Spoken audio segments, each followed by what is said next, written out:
It was very locally based. We didn't try, but we communicated and we had relationships with who we had relationships with. And those relationships that were broken, you didn't necessarily try to mend. You stayed away from. Everything was about survival because there will be conflict. Conflict came after that. So if you want to present certain things like World War I and then the changing of the world, which is these things changed dramatically, rather than saying, you know, and we could talk about, directly what these classifications and explore how, we came to be. You got to think about, new borders overseas. A lot of children, a lot of Americans were born overseas. Nationalism was becoming a very statehood right here with America as well as other places. Then you had passports and documentation was introduced.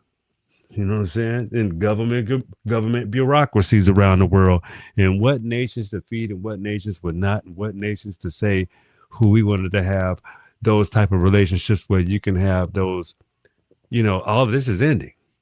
You see, all of these things that were established are coming to a close. So you got to think about the consistency of recording and keeping immigration policies and the changing ideas of nationality and citizenship. So that was allowed in the Americas. So these things are changing right before our eyes, and it seems like they just happened, right? So the 20th century became an age of paperwork. Governments increasingly categorizing people and officials, records, changing how identities was documented. And why did they do this? Who had the best practices of doing it? The Americas. They had got good at being an administrative hub of changing even the identities of people like me. Yeah.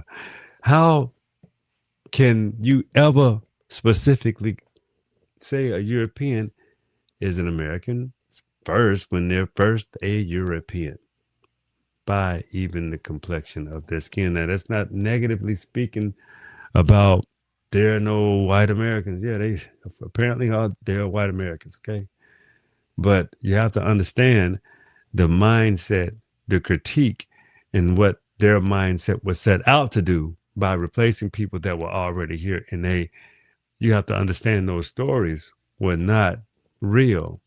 That the verbiage was not real. Even some of the laws that they wrote, they made them real on paper, but were they true? No.